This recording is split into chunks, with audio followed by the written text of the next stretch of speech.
We have an awesome program for you tonight with speakers and a brief video. We have a reception around the corner with food and drink. We have tours and students and faculty for you to talk to. This is an open house, so please take advantage of that. My name is Erin Grace. I am NCITE's Communications Director, and I am here because of a powerful magnet that drew me to UNO, something that I bet many in this room relate to. When Gina Ligon calls, you come. You get drawn in by her gravitational force.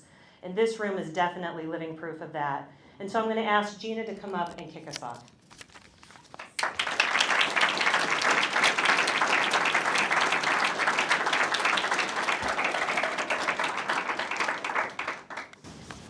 Wow, this is full.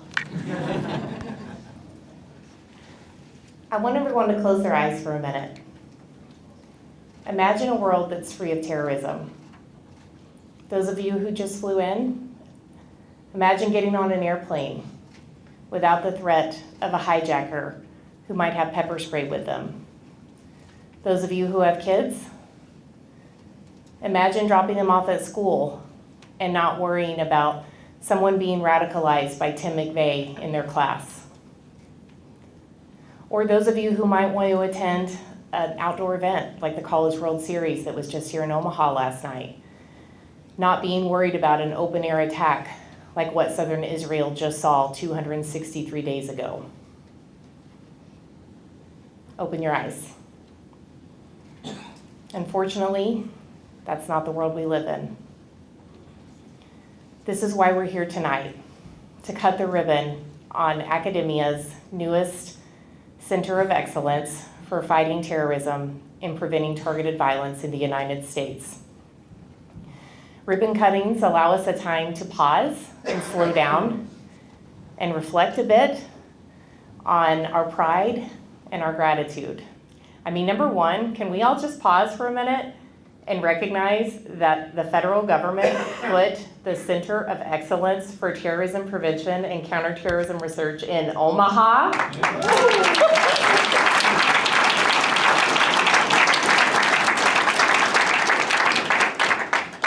Many of you were here the day that we fought for it.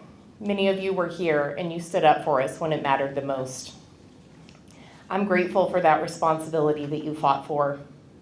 And I wake up every day grateful for that responsibility, that I get to be part of the fight of making apolitical sense for a world that's becoming increasingly more partisan and divisive and volatile. Honestly, I'm really grateful to live outside the Beltway. No offense, board that flew in. No offense. And Senator Ricketts that flew in. Here's the thing about Nebraska. We know that national security actually means community safety here. We know that national security has to happen for us to feel free to go to football games, for us to feel free to drive down the street, and for us to feel free to go about our daily lives. I mean, that's evidenced by who all's here tonight, right? We have the Lieutenant Governor here representing the governor's office from our state. We also have from U.S. Strategic Command, Brigadier General Leisman, who's here representing U.S. STRATCOM. We have State Senator Kauth. Thank you so much for coming tonight as well.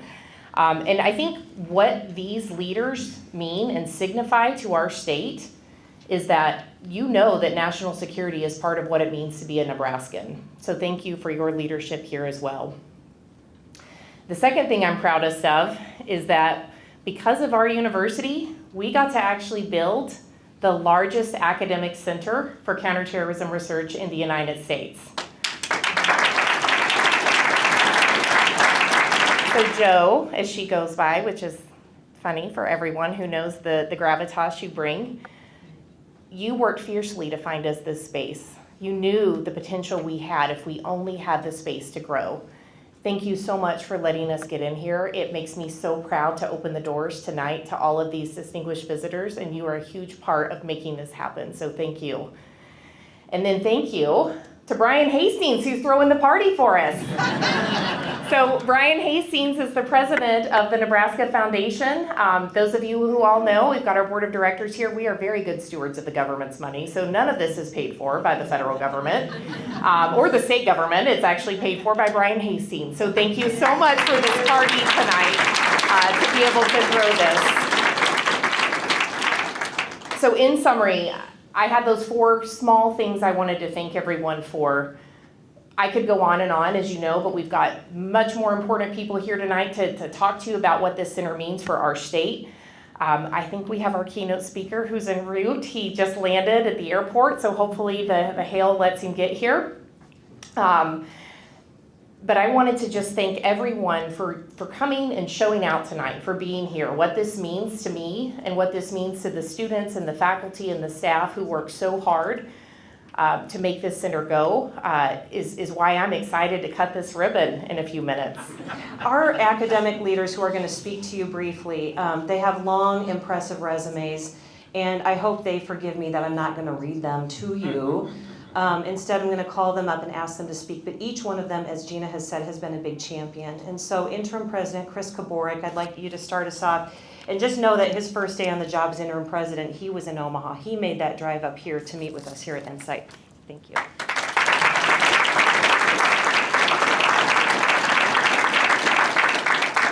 Thank you for that introduction, and thank you for not reading the resumes, because mine would be the shortest of everybody else coming up.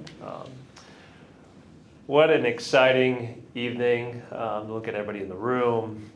It is true, my very first engagement as interim president was to meet Gina and the team, and literally they were packing boxes and unloading boxes into this great space, and but that was intentional.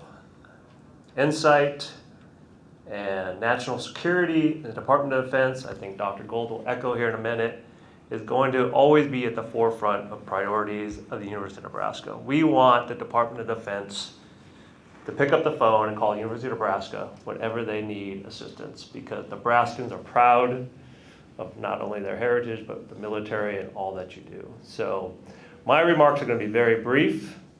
They are simply a congratulations to Gina and your team. You are quite humble, but you are a rock star. You are my why I get excited each and every day to come serve this great university. And you only not have done UNO proud, you've done the University of Nebraska proud, but the work that you and your team are doing each and every day for Nebraskans and for the citizens of the United States is incredible. So congratulations on your new space. We are incredibly, incredibly proud of you, and we're going to brag about you as much as we can. Congratulations on all you did. Thank you.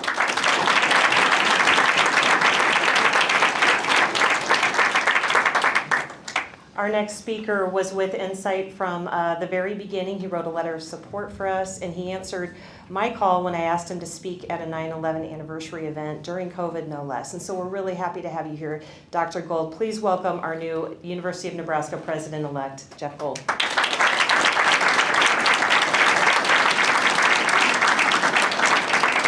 Well, thank you for those very kind words, and Chris, thank you for all that you have done and continue to do to keep us on course.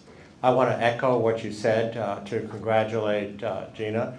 I remember the very first time that we met. I knew you were a rock star, and that obviously turned out to be absolutely true. To congratulate Dr. Li for this, and to, of course, thank members of our board, our United States Senator, folks that flew in from Washington, our representatives from StratCom, and so many others.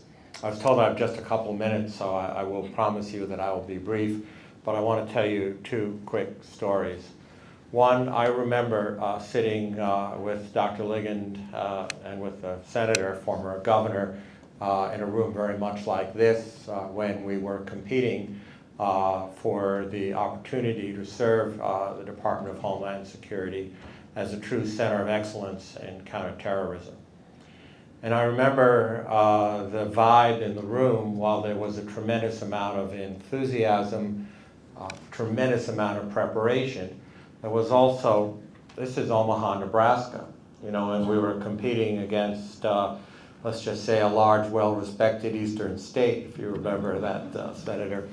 I had the honor then of serving as a chancellor at the University of Nebraska at Omaha, and we stood up together and we met the delegation and the panel of 7 people who sat behind this desk with rather austere expressions on their face. And I'm sure they were thinking, well, how can we easily and politically correctly dismiss this town and these people? And I will never forget, Senator, that when you came up to the podium, you were very appropriate in reminding them that Governor Hogan didn't show up at the presentation, and you did. So that was a really memorable moment. And you know, as you know, for many years in my first career as a children's heart surgeon, I worked with a gentleman who grew up on a ranch in West Texas. As a matter of fact, he used to like to say he was the son of a poor Texan rancher. What it was, I later found out that his father owned the largest privately owned property in the entire state of Texas, which was pretty big. And he used to say that you can sell the sizzle, but you have to deliver the steak. And I will tell you that that day, you, Gina, told this panel of experts what we could do, what we might do, what you planned to do, how you thought you would do it, how you would over-deliver ahead of schedule and right on budget, and how you would continue to build the reputation of this Center of Excellence and reach out across the United States. And for anybody in this audience who has ever questioned it, you have delivered the steak. You have proven the concept that the University of Nebraska at Omaha and our great university system are as good and better and compete effectively with anybody else. But in closing, I just want to also tell you that I had an absolute life-changing experience almost 23 years ago when I was in the operating room, proud as I could possibly be of having done one of the most complex surgical procedures in my entire career as a young lady, I'll never forget it, who was turned down by several other institutions in the New York area. And I get this call from this friend of mine saying that 2 planes had crashed into the World Trade Center and that they needed physicians to be deployed to at first the triage center and then ultimately down directly to ground zero. And that they couldn't get people who wanted to do it, believe it or not. And not knowing what I would get into, I spent the next 5 days of my life living at ground zero. And let me tell you, folks, you never want to ever, ever go through an experience like that again. As much as it changes people, it is a warning that when we think that we are absolutely safe in everything that we do every day and take our day-to-day life for granted and get all torqued up about who won the College World Series last night and anything and everything else, it is those kinds of experiences that put it all into perspective. And it is people that work for NCITE under Dr. Ligon's leadership that are doing everything that they can to make sure that you never need to have that thought again. Unfortunately, the reality is, as Gina said, there's always somebody, some extremist somewhere living under a rock that is planning to do exactly the same thing. And were it not for the work of Dr. Ligon and NCITE and the partnership that we enjoy with our federal colleagues at Homeland Security, that would be a daily occurrence in this country. So thank you for all that you do, and I want you to know that as a result of what you do, I get to sleep well every night. Thank you so much. Congratulations. Speaker Chancellor Li, you ought to know, was fresh off a 12-hour flight from Japan when she met us in D.C. and then was just up for everything, including a White House tour. She just has boundless energy. We're so lucky to have her in our corner. Chancellor Li.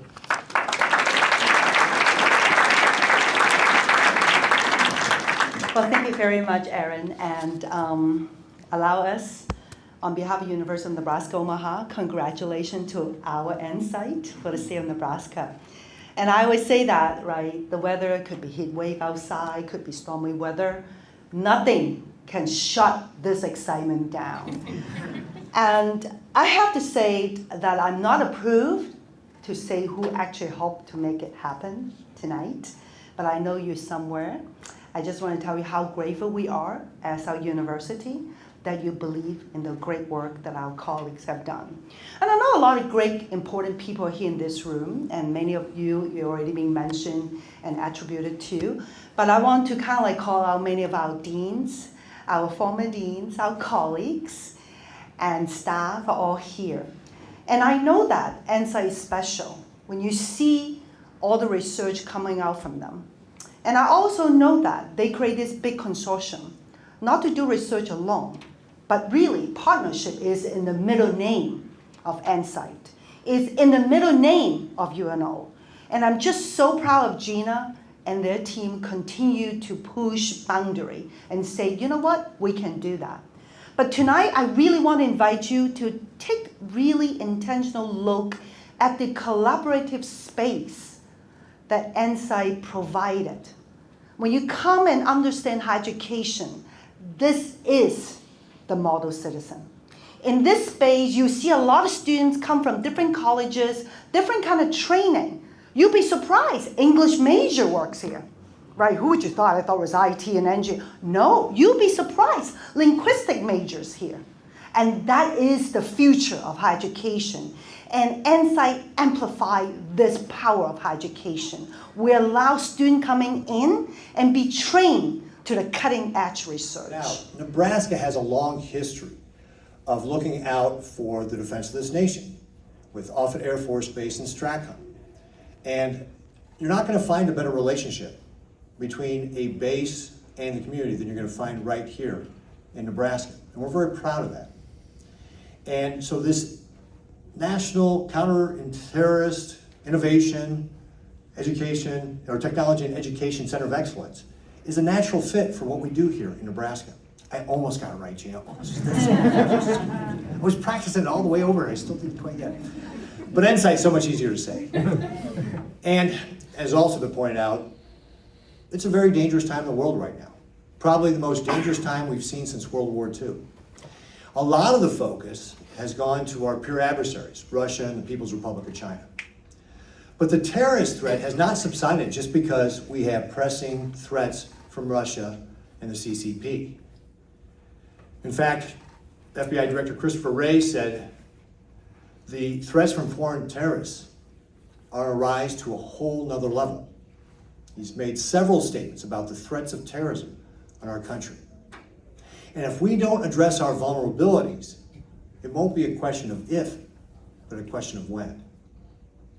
And for those of us who remember 9/11, I know there's some young people in here who probably don't remember that, but for those of us who are old enough to remember 9/11, we never want to go through that again. And Jeff, I never knew that story about how you were at Ground Zero for 5 days. Thank you for sharing that, because I think that is important, that people remember what this country went through and how we have to avoid that again. We know that terrorist organizations like ISIS want to strike us here in our country, just like they did in Russia. We have seen that. For example, we just had 8 nationals from Tajikistan who were members of ISIS arrested here in our country after crossing the border illegally. We saw an ISIS sympathizer shoot on our embassy in Lebanon, wounding a security guard. We have seen the rise of anti-Semitism, of pro-terrorist content on applications like TikTok. So we know this is a very, very real threat. And that is why it's so important that we do the work we're doing here at NCITE.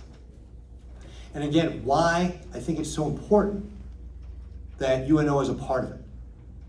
As I mentioned, here in Nebraska, one of the things we do really well, we collaborate, we communicate, we cooperate. And this is a team effort. It's not just about the University of Nebraska, but it's about all the partner organizations across the country. UNO may be helping lead this, but it's not about us. It's about us working together that will make this work. We're also sitting on the Silicon Prairie here. You know, innovation. And I'm glad innovation is part of NCITE's title, because here in this country, if you think about it, we don't really solve a lot of our problems as much as we innovate our ways out of them. It's one of the things that we're really good at as Americans, and we're good at as Nebraskans, innovating, finding ways to solve these problems, leveraging better technology or better process or better communication. So I think UNO is a great house to be able to do this. And they're already making contributions. Talked about my tour a little bit earlier, but NCITE's already been a part of helping to craft a strategy with regard to domestic terrorism, something we haven't had before. Or looking at how does Russia's war on Ukraine impact our homeland defense? So those are some of the things that we're already getting involved in. And now with the groundbreaking of this center, we're gonna have a home where academics, people from industry, people from government will be able to come and share their ideas, collaborate, communicate, do that research that will help us address these vulnerabilities. And that's a critical piece that we're all together to be able to do that. It will also be able to allow young patriots to come here and work together in service of our country to be able to do that. And then, of course, selfishly for Omaha, it'll help us be able to develop technology, education, innovation, and our young people, and give them an opportunity to be able to stay right here in Nebraska. So this is a big, big deal, both for Nebraska and for our country. I couldn't be more excited by the work that the team here at UNO has done to be able to get that 10-year, $36.5 million grant from the Department of Homeland Security. And Joe, you guys have gotten follow-on from that too, is that right? Yeah, so you got more money after that too. I just don't have those numbers off the top of my head like that. So, but I'm just so excited for the opportunities that we have to participate in this because, again, Nebraskans are very patriotic. We want to be a part of the solution. And we want to bring what we do well here in Nebraska to the rest of the country to be able to help make this a place where we can go to those events and not worry about it, or can go to those airplanes and not worry about it. So again, I just want to congratulate everybody, Gina, Joe, the entire team here. You've done a fantastic job. I look forward to continuing to see the growth of this organization, the work that all the members of your team are going to be able to do to be able to help protect our country. We're really, really proud of all the work you have done. I noticed that Sam is still not here. I can keep riffing if you want. Let's see, what was the news today? Sam, you're not sitting in the back somewhere, are you? No? Okay. All right, well, anyway, folks, again, thank you very much, everybody, for being here. We really appreciate it. Look forward to working with you. And Gene, again, just congratulations on all your great work. We got Durango here to help us, so we are going to count down. And when we're going to start at 3, and then when we get to 0, you guys get to snip, snip, snip, okay, for the ribbon cutting. So 3, 2, 1.